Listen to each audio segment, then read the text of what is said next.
وہ یہ مناظرہ اس لیے رات کو تیاری کرتے ہیں کہ جی ہم جا کے کل اللہ یاری صاحب کو ہرائیں گے. فرمایا کہ ان کی اتباع بھی ضروری ہے. اتباع آپ ان کے دشمنوں کی کرتے ہیں اور منہ میں کہتے ہیں کہ محبت اہل بیت علیہ السلام سے کرتے ہیں, تو یہ نجات کا طریقہ نہیں ہے. یہ تو ڈیسائیڈ کون کرے گا کہ ان کے دشمن کون ہے؟ یہ ڈیسائیڈ کون کرے گا؟ آپ کی کتابیں تو نہیں کریں گی. زہرا نے کر دیا, وہ بخاری کی روایت ہے. بتائیں نا, آپ بہتر جانتے ہیں یا زہرا بہتر جانتے ہیں اپنے والد کو؟ کون ہے فاطمہ الزہرا سلام اللہ علیہا؟ جب ان کی تبرہ ہمارے سامنے موجود ہے کہ انہوں نے کبھی بات کرنا ہی چھوڑ دی, ختم بات ہے. ہم آپ سے زیادہ نفرت کرتے. یہ بزرگ بھائی ہمارے. السلام علیکم قبلہ, خیریت سے ہیں آپ؟ السلام علیکم. علیکم السلام محترم, کیسے ہیں, خیریت سے ہیں؟ جی میری کال مل گئی ہے یاری صاحب, بڑی بات ہے. میں معذرت چاہتا ہوں, وہ پیچھے عابد صاحب جو جال نہیں چھوڑ رہے تھے نا, وہ معذرت چاہتے ہیں آپ سے. اچھا, میرے 3-4 سوال ہیں. میرا کوئی اختلافی سوچ نہیں ہے. میں امت محمد صلی اللہ علیہ وسلم کو محبت میں دیکھنا چاہتا ہوں. میں امت محمد صلی اللہ علیہ وسلم کو جنت میں جانا دیکھنا چاہتا ہوں. اور آپ اتنے بڑے عالم ہیں, آپ کی میں قدر کرتا ہوں. میں چاہتا ہوں کہ آپ کے وسیلے سے امت محمد صلی اللہ علیہ وسلم کی رہنمائی ہو اور وہ زیادہ سے زیادہ جنت میں جائیں, اور اختلافی سوچ ہم ختم کر دیں. کیونکہ اختلافی سوچ نے ہمیں کچھ نہیں دیا. آپ اندازہ کر لیں کہ 1400 سال ہو گئے ہیں. کیا 1400 سال کم ہے حضور پاک صلی اللہ علیہ وسلم کو گئے ہوئے دنیا سے؟ مجھے تو نہیں پتا, کیونکہ میں عالم نہیں ہوں. یہ بھی بات آپ کو بتا دوں, میں صرف جسٹ مسلمان ہوں بس, کوئی میں کسی سے نہیں پڑا ہوا. میں چاہتا ہوں کہ اتنا 1400 سال ہو گئے ہیں, کیا ہم اسی طرح لڑتے رہیں گے؟ دنیا میں کافر پہلے ہی زیادہ ہیں. اگر ہم آپس میں ہی لڑ کے ایک دوسرے کو برا بھلا کہہ کے, تو پھر کیا اسلام کی خدمت کریں؟ جیسے آپ ادھر آتے ہیں, آپ اسلام کی خدمت کے لیے آتے ہیں. تو اگر ہم مناظرے میں کوئی رزلٹ نہ نکالیں, دوسرے کو بلا بلا کہیں, یا جو لوگ آتے ہیں, میرے نزدیک مناظرہ یہ ہے کہ جو بھی ادھر آتے ہیں وہ یہ مناظرہ اس لیے رات کو تیاری کرتے ہیں کہ جی ہم جا کے کل اللہ یاری صاحب کو ہرائیں گے. جبکہ ایسی سوچ نہیں ہونی چاہیے. سوچ ایسی ہونی چاہیے کہ ہم اللہ یاری سے کچھ سیکھیں گے, کچھ اللہ یاری صاحب کو بتائیں گے, تو مل کے امت محمد صلی اللہ علیہ وسلم کو جنت میں لے کے جائیں گے. میری سوچ کچھ اس طرح کی ہے. اب 3-4 سوال ہیں میرے آپ سے. سوال پہلا میرا یہ ہے کہ ایک کافر کو مسلمان ہونے کے لیے کیا چاہیے؟ وہ اگر سچا مسلمان بننا ہے بھائی, آپ دیکھیں, اگر وہ اس نے واقعا مسلمان بننا ہے, تو واقعا اگر مسلمان بننا ہے تو جو بھی احکام عقائد نبی صلی اللہ علیہ وسلم لے کے آئے اس کی تصدیق کرنی ہوگی. اگر وہ صرف برائے نام مسلمان بننا چاہتا ہے نا, برائے نام مسلمان, وہ صرف شہادتین پڑھے. وہ بہت سارے ایکٹر ہوتے ہیں نا ہندوستان میں, وہ دوسری شادی کرنا چاہتے ہیں, کہتا مسلمان ہو گئے, کیونکہ ہندو مذہب میں دوسری شادی نہیں ہے, سکھ مذہب میں نہیں, کہتا وہ صرف شہادتین پڑھتے ہیں. تو ٹھیک ہے, اس سے مسلمان ہو جاتے ہیں, لیکن وہ اس طرح اسلام صرف وہ نہیں ہے کہ شہادتین پڑھیں. نہیں, سچا مسلمان بننا چاہتے. سب کچھ جتنا الف سے لے کر یا تک جتنے پیغمبر صلی اللہ علیہ وسلم لے کے آئے اس کی تصدیق, اس کی اتباع ضروری ہے. نہیں, ایک کافر مسلمان ہوتا ہے تو اس کو فرسٹ ٹائم کیا اس کو کہیں گے کہ آپ کیا کرو؟ وہی ہے کہ جو چیز پیغمبر لے کے آئے نا, اللہ کو مانے, پیغمبر کو مانے. اس کو نماز نہیں آتی, اس کو تو کچھ بھی نہیں آتا, اس کو نہیں آتی. ایک کافر آ رہا ہے مسلمان ہونے کے لیے آپ کے پاس, تو آپ اس کو فی الحال فرسٹ ٹائم اس کو مسلمان کرنے کے لیے آپ کیا کہیں گے؟ تو میں وہی کہوں گا جو پیغمبر صلی اللہ علیہ وسلم نے کہا تھا دعوت ذوی العشیرہ میں, کہ اللہ تعالیٰ نے ان کو فرمایا وَأَنذِرْ عَشِيرَتَكَ الْأَقْرَبِينَ. تو اس وقت جب نبی کریم صلی اللہ علیہ وآلہ وسلم سب سے پہلے انہوں نے شروع کیا اپنے خاندان سے, بنی عبد المطلب سے. ان سے کہا کہ میں آپ کے لیے وہ لے کے آیا ہوں جو کوئی بھی شخص اپنے قبیلے کے لیے, اپنے خاندان کے لیے نہیں لے کے آیا. میں آپ کے لیے خیر دنیا خیر آخرت لے کے آیا ہوں. اور وہ سب ان کے چچا اور چچا کے بیٹے تھے, اور وہ بہت تعداد ان کی زیادہ تھی. تو اس وقت کہا تھا کہ آپ میں سے کون ہے جو میری تصدیق کرے, میرے دین میں داخل ہو جائے, اور وہ میرا خلیفہ اور میرا جانشین اور میرا وصی ہوگا. تو کسی نے قبول نہیں کیا تھا سوائے حضرت امیر المؤمنین. یعنی کہ پیغمبر صلی اللہ علیہ وسلم کو دل و جان سے مان لینا, کلمہ پڑھ لینا, پیغمبر صلی اللہ علیہ وسلم کو مان لینا, یہ ہے مسلمان کا پہلا عقیدہ. اور اہل بیت طاہرین علیہ السلام کو دل و جان سے مان لینا. جی ہاں, دل و جان سے مان لینا, ٹھیک ہو گیا. بالکل. جی, اب جب وہ آدمی مسلمان ہو جاتا ہے, اب جب مسلمان ہو گیا, کلمہ اس نے پڑھ لیا, حضور پاک صلی اللہ علیہ وسلم کو آخری پیغمبر مان لیا, اہل بیت پر اس نے بالکل محبت ظاہر کر دی, اس کے بعد اس کو جنت میں جانے کے لیے کیا کام کرنے چاہیے؟ کیا کام کرے کہ وہ جنت میں چلا جائے؟ سب کچھ جتنے پیغمبر صلی اللہ علیہ وسلم نے خود کیا فرمایا؟ نہیں, دیکھیں اس فرمایا طرح تو کروڑوں کتابیں پڑھی ہوئی ہیں، لاکھوں کتابیں پڑھی ہوئی ہیں، اس الجھن سے نکلنے کے آپ کہیں کہ یہ کام کریں، نماز، روزہ، حج، زکوٰۃ، یہ چند جو چیزیں جس سے اللہ نہیں کل سوال کرے گا جب میں دیکھیں دنیا سے پیغمبر جاؤں گا صلی اللہ تو علیہ اللہ تعالیٰ وسلم مجھ نے سے کہا، سوال کرے گا. دیکھیں پیغمبر صلی اللہ علیہ جی وسلم بہت ہی حکیم، بہت ہی عالم تھے. ان کا علم، ان کا عقل، ان کی تدبیر، وہ سب اللہ کی جانب سے تھا، اور ان کے پیچھے اللہ کا سپورٹ بھی تھا. یعنی اللہ سب کچھ جانتا ہے نا، تو اس دین کا اصل مالک تو اللہ تعالیٰ ہے. تو اللہ تعالیٰ کو بخوبی پتہ ہے، اور پیغمبر صلی اللہ علیہ وسلم کو بخوبی پتہ ہے کہ جو بھی نبی دنیا سے گیا ہے اس کے بعد اس کی کتاب کی تحریف ہوئی ہے، اس کی شریعت کی نہیں تحریف ہوئی ہے، وہ آپ کی طرف سے آواز آپ کی اس کی دین میں بدعتیں داخل ہو گئی ہیں. تو نبی صلی اللہ علیہ وسلم نے خود کہا تھا کہ میری امت جس طرح پرانے زمانے کے امت تھے ان کے نقش قدم پہ چلیں گے. اور نبی صلی اللہ علیہ وسلم نے فرمایا تھا کہ یہود کے 72 فرقے بنے، نصارا کے 73 بنے یا 71 بنے، 72 بنے، میرے امت کے 73 فرقے بنیں گے اور سب جہنم میں جائیں گے سوائے ایک فرقے کے. تو یہ تو نبی صلی اللہ علیہ وسلم کا فرمان ہے، فریقین کے اجماع ہے کہ یہ پیغمبر کا فرمان ہے کہ فرقے بنیں گے، اور فرقے کی وجہ کیا ہوگی؟ بدعات، اور سب جہنمی ہوں گے. پوری کی پوری امت، یہ امت ہی جہنمی امت ہے، یہ نبی صلی اللہ علیہ وسلم کا فرمان ہے سوائے ایک فرقے کے. وہ فرقہ کون سا ہے؟ دیکھیں آپ پوچھ رہے ہیں کہ ہم کیا کریں کہ ہم جنتی بن جائیں، یا کوئی شخص مسلمان بنتا ہے وہ کیا کرے کہ وہ جنتی بن جائے؟ وہ نبی صلی اللہ علیہ وسلم نے اس کا فارمولہ بتا دیا. انی تارکن فیکم من اخذتم به لن تضلوا بعد ابدا کتاب اللہ و عترتی. میں تمہارے درمیان چھوڑ کے جا رہا ہوں وہ کہ اگر اس کی اتباع کرو گے کبھی گمراہ نہ ہو جاؤ گے، قرآن اور میری اہل بیت، قرآن اور میری اہل بیت. تو نبی صلی اللہ علیہ وسلم کے بعد اگر ہم نبی صلی اللہ علیہ وسلم کے زمانے میں ہوتے ہیں ان کی اتباع کرتے، ان کے بعد پیغمبر صلی اللہ علیہ وسلم نے جو امت کے لیے جو عرض کیا، فرمایا میری امت ہے جہنمی، امت جہنمی ہے، سب فرقے سوائے ایک فرقے کے. وہ فرقے کی پہچان کیا ہے؟ جو قرآن اور عترت کی اتباع کرے. تم ابھی مسلمان کیا کریں، یا کوئی شخص مسلمان بنتا ہے کیا کرے؟ وہ قرآن اور اہل بیت طاہرین علیہم السلام، اور جو نبی صلی اللہ علیہ وسلم کے جتنے فرامین ہیں، اہل بیت علیہ السلام کے جتنے فرامین ہیں، ان کو آنکھوں پہ رکھ کے عمل کرے. اور اگر کبھی گناہ خطا ہو جاتا ہے، تقصیر ہو جاتی ہے، تو اللہ ارحم الراحمین، اللہ غفور الرحیم ہے. جی اللہ یاری صاحب آپ نے بالکل صحیح فرمایا. لیکن ایک یہ بات بتائیں کہ نمازیں اللہ تعالیٰ نے 5 فرض کی ہیں، ہم سنیوں میں سے ہم 6 نماز بھی پڑھتے ہیں. کون سی؟ تہجد کی. اتنی پرہیزگاری، اتنی اللہ سے لگاؤ، قرآن پاک پڑھنا، تہجد پڑھنا، زکوٰۃ دینا، حج زکوٰۃ سب کچھ کرنا، کیا جہنم میں جانے کے لیے کرتے ہیں؟ سب فرقے جہنم میں جائیں گے بھائی. بلعام باورہ، وہ بلعام باور ہے نا نہیں قرآن مجید میں، وہ بڑا عبادت کرتا ایسے تھا. تو نہیں، ایسے نہیں. جب اس میں سے جو آپ کہہ رہے ہیں کہ اہل بیت سے محبت بھی شامل ہے، آپ سے انشاءاللہ میں کہتا ہوں کہ ہمارے فرقے والے بھی بہت زیادہ محبت کرتے ہیں، تو پھر جہنم میں کیسے جائیں گے؟ آپ کہتے ہیں اگر کوئی کسی شخص کو نبی صلی اللہ علیہ وسلم کے طریقے پہ نہیں ہے نا، نبی صلی اللہ علیہ وسلم نے یہ نہیں فرمایا. دیکھیں بھائی کہ جو اجازت ہی نہیں ہے. میں کہہ رہا ہوں نماز، روزہ، حج، زکوٰۃ، اہل بیت سے محبت، یہ ساری چیزیں ہم دل و جان سے کرتے ہیں. بالکل غلط کر رہے ہیں. دیکھیں نبی صلی اللہ علیہ وسلم نے فرمایا کہ میری بات اتباع کرو گے. اگر آپ اتباع نہیں کرتے، کہتے ہیں محبت کریں گے. اتباع دشمنوں کی کرتے ہیں، ٹھیک ہے نا، پھر کہتے ہیں ہم نماز پڑھتے ہیں. وہ تم اگر اہل بیت علیہ السلام کے طریقے پہ تہجد پڑھو تو اس کی ہے نا. ابھی میں پیغمبر صلی اللہ علیہ وسلم کی جو سنت ہے اس کو چھوڑ کے اپنے طریقے سے نماز شروع کروں، اس کی کوئی فائدہ ہے؟ کہ میں نے بڑی نمازیں پڑھی ہیں. وہ بھائی تم نے جو میرے آقا نے بتایا ہوا ہے، نہیں آپ سے زیادہ کتابیں ہمارے فرقے میں موجود ہیں جو ہمارے آقا صلی اللہ علیہ وسلم نے ہمیں بتایا ہے، جو حضرت علی کرم اللہ وجہ نے ہمیں بتایا ہے. مثلا جو روایت آتی ہے جس طرح آپ اپنے آقا کی نہیں مان رہے ہیں. آقا نے کیا فرمایا صلی اللہ علیہ وسلم کہ میری بات اتباع کرو. سب صحابہ کو بھی بولا قرآن اور عترت طاہرہ علیہ السلام کی، اہل بیت علیہ السلام. یہ تو نہیں بولا کہ صرف ان سے محبت کرو، محبت بھی حکم ہے، اتباع بھی ساتھ حکم ہے. صحابہ نے اہل بیت علیہ السلام کے ساتھ محبت نہیں کیا، صحابہ نے اہل بیت علیہ السلام کے ساتھ دشمنی کیا. اس کی کیا ہے؟ آپ پڑھیں بخاری میں، حضرت زہرا سلام اللہ علیہا، انہوں نے فتح کا مطالبہ کیا، ابو بکر نے ان کو نہیں دیا، آخر تک وہ ابو بکر سے بات نہیں کی انہوں نے. سیدۃ نساء اہل جنہ ہے. رسول پاک صلی اللہ علیہ وسلم نے کسی کا ہاتھ اجازت ہے، کسی کا ہاتھ محبت کی طرف لے کے جانا چاہتا ہوں. نہیں آپ نہیں، محبت کی ضرورت نہیں. نبی صلی اللہ علیہ وسلم نے کسی کا ہاتھ نہیں چوما ہے. وہ جھوٹے محبت کا کیا فائدہ؟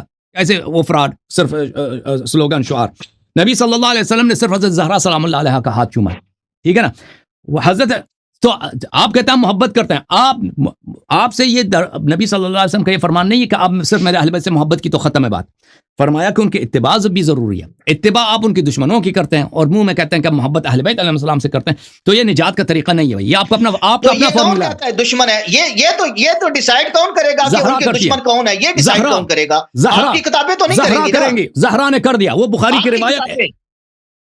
5 جگہ اور بخاری میں ایک کتاب کہے، بخاری میں 1 جگہ نہیں، 2 جگہ نہیں، 3 جگہ نہیں، حضرت زہرا سلام اللہ علیہا نے آخر تک ابو بکر سے بات نہیں کیا. زہرا نے بتا دیا نا کہ اہل بیت کا دشمن کون ہے. زہرا نے بتا دیا سلام اللہ علیہ، جب دشمن زہرا نے حجت اقامہ کر دیا بھائی کہ اہل بیت علیہ السلام کا دشمن کون ہے. یہ بخاری ہے بھائی صاحب، یہ بخاری ہے، یہ اس میں حدیث کتاب بھی تمہاری، حدیث بھی تمہاری، وہ راوی بھی عائشہ کہ حضرت زہرا سلام اللہ علیہ 6 مہینے تک نبی صلی اللہ علیہ وسلم کے بعد زندہ رہی. ابو بکر سے انہوں نے کبھی بات نہیں کی اور ہمیشہ ان پہ غضب کی حالت میں رہی ہیں. اگر میں جھوٹ کہتا ہوں تو کوئی آپ کا عالم آ جائے نا اللہ یاری صاحب تو بتا دیا نا اہل بیت علیہ السلام نے دشمن کون ہے. جی میں ایک بات کرتا ہوں، جب دشمن پیچھے لگے ہوں آپ کے یا میرے، تو میں کس کو ساتھ لے کے جاؤں گا؟ آپ مجھے بتائیں، میں اپنے دشمن کو ساتھ لے کے جاؤں گا. آپ مجھے بتائیں، ابو بکر کو غار میں لے کے گئے، کیا اپنے دشمن کو ساتھ لے کے آپ گئے؟ مجھے بتائیں نا، آپ بہتر جانتے ہیں یا زہرا بہتر جانتے ہیں اپنے والد کو، اپنے والد کے یار کو، اصحاب کو وہ بہتر جانتی ہیں. ہم نے تو ان کو دیکھا بھی نہیں ہے نا. میں تو سب کا احترام کرتا ہوں، میں تو اختلافی سوچ کرنی نہیں ہے، غلط ہے کہ سب کا احترام کرنا ہی نہیں ہے. وہ آتے ہیں نا، ہندو آتے ہیں، سب سے محبت کرنی ہے. ہندو آتے ہیں کہتے ہیں ہم تو سب اللہ جانتا. ہم کالج میں جاتے تھے، ہمارا ایک ہندو پروفیسر تھا، وہ پروفیسر تھی، وہ یہ کہتے تھے کہ ہمارے دین میں سب دین صحیح ہے، ہم کسی دین کو غلط نہیں کہتے. اور یہ تو بہت عام سی چیز ہے کہ ہم سب سے محبت کرتے ہیں. ہمارے بہت سارے کرسچن وغیرہ جاننے والے ہیں، وہ کیونکہ ہم امریکہ میں رہتے ہیں، ان سے کام پڑتا ہے، تو وہ ہمیشہ دیکھتے ہیں، کہتے ہیں تو ہم سب دین کو صحیح سمجھتے ہیں، ہمارے سب صحیح ہے، قرآن بھی صحیح ہے، بائبل بھی صحیح ہے، یہ بھی صحیح ہے، وہ بھی صحیح. بھائی یہ سب صحیح نہیں ہے. آپ جو کہہ رہے ہیں نا کہ ہم سب سے یہ غلط ہے. نبی صلی اللہ علیہ وآلہ وسلم نے فرمایا کہ دیکھو میرے بھائی، میرے بات میرے اہل بیت کی اتباع کرو. اتباع کیا ہوتا ہے؟ اہل بیت علیہ السلام جیسا عمل کریں. اہل بیت علیہ السلام نے صحابہ سے تبرہ کیا. کون ہے؟ فاطمہ الزہرا سلام اللہ علیہ. جب ان کی تبرہ ہمارے سامنے موجود ہے کہ انہوں نے کبھی بات کرنا ہی چھوڑ دی، ہمارے ختم بات ہے. پھر آپ کہتے ہیں سب کو صحیح، آپ غلط، آپ ظالم اور مظلوم دونوں سے پیار کریں. یہ مظلوم کے ساتھ بے انصافی ہے کہ نہیں ہے؟ اگر جو آپ کی کتاب میں لکھا ہوا ہے حضرت عمر فاروق رضی اللہ تعالیٰ عنہ کے بارے میں، اگر میری کتاب میں ایسا لکھا ہو تو میں آپ سے زیادہ غصہ کروں، آپ سے زیادہ ان سے کہوں، لیکن میری کسی کتاب میں لکھا ہے بھائی، آپ کا اپنے کتاب میں لکھا ہے حضرت زہرا سلام اللہ علیہ. حضرت علی کریم اللہ وجہہ کی روایت سے بتا دیں، ان کے حوالے سے امام حسن علیہ السلام، امام حسین علیہ السلام یا بی بی فاطمہ رضی اللہ تعالیٰ عنہ کے انہوں نے کہا ہو کہ عمر نے یہ زیادتی کی ہے. ہماری کتاب میں یہ لکھا ہو تو پھر تو ہم مان جائیں. جب اتنے پیغمبر اتنا عرصہ انہوں نے بعد میں آخر میں خلافت حضرت علی کرم اللہ وجہہ نے کی ہے، اتنی خلافت میں اتنا موقع ملا تو ہماری اتنی بڑی کتابیں ہیں، اتنی روایتیں بھری ہوئی ہیں، اتنی لائبریری بھری ہوئی ہیں، کسی جگہ میں حضرت علی کرم اللہ وجہہ کے حوالے سے ہمیں کیوں نہیں ثبوت ملا؟ ہم آپ سے زیادہ نفرت کرتے کیوں؟ آپ چپ کریں، بیعت سے نفرت کرے گا، اس سے ہم نفرت کریں گے. ابھی آپ چپ کریں، آپ سن لیں، ابھی آپ چپ کریں. بھلی ہم آپ کو بتا دیں گے، ابھی ہم آپ کو بتا دیں گے بھائی، ابھی ہم آپ کو بتا دیتے ہیں بھائی. ابھی ہم آپ کو احادیث دکھائیں گے، آپ کے اپنی کتب سے دکھائیں گے، صحیح اسانید کے ساتھ دکھائیں گے، پھر اس کے بعد آپ سے گفتگو نہیں ہے. اچھا بھائی بالکل آپ دکھائیں گے، لیکن یاری صاحب ایک بات یہ ہے کہ جو ہمارے علماء ہیں، آپ کے بارے بالکل ایک سیکنڈ صرف، جو ہمارے علماء ہیں اگر یہ حوالہ جو دیں گے، اگر ہمارے علماء یہ حوالہ پڑھ کے کیا پھر بھی وہ نماز تہجد سب کچھ کر رہے ہیں اور دیکھ کے آنکھوں سے دیکھ کے زہر پی رہے ہیں. بالکل.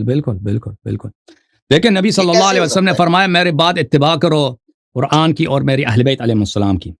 اور یہ حدیث جو انی تارک فیکم من ختم به لن تضلوا بعد ابدا کتاب اللہ و سنتی، وہ حدیث ضعیف ہے. کتاب اللہ و عترتی یہ متواتر ہے. ہماری علماء کی تو یہ حالت ہے کہ صحیح حدیث چھپاتے ہیں عوام سے تاکہ ان کے شیعوں کی ضد میں. اچھا یہ کتاب ہے المعجم الاوسط للطبرانی، یہ رابع چھاپ دار الحرمین. یہاں پر صفحہ نمبر 242 میں راوی کون ہے؟ عائشہ. حدیث نمبر ہے 4089.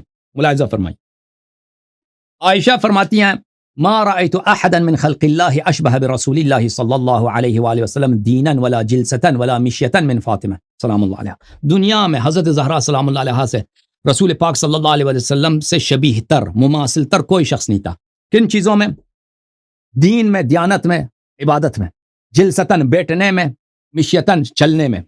وكانت اذا دخل عليها رسول الله صلی اللہ علیہ وآلہ رحبت به وقامت من مجلسها. اور وہ جب رسول پاک صلی اللہ علیہ وسلم کے آواز بارگاہ کٹ میں رہی ہے، آواز کٹ رہی ہے. جب وہ رسول پاک صلی اللہ علیہ وسلم کے بارگاہ میں تشریف لاتی تھیں تو رسول پاک صلی اللہ علیہ وسلم ان کو خوش آمدید کہتے تھے اور ان کے احترام میں کھڑے ہو جاتے تھے. آج ایک حدیث میں دکھائیں کہ پیغمبر صلی اللہ علیہ وسلم ابو بکر عمر کے لیے کھڑے ہوتے تھے. وقبلت يده زہرا سلام اللہ علیہا حضرت رسول صلی اللہ علیہ وسلم کے ہاتھ چومتے تھے، اپنے والد کے ہاتھ وہ چومتی تھیں. واجلسته في مجلسها رسول پاک صلی اللہ علیہ وسلم ان کو اپنے سیٹ پہ بٹھاتے تھے، اپنے سیٹ پہ بٹھاتے تھے. یہ کسی کے صحابی کے ساتھ ایسا احترام کیا پیغمبر نے.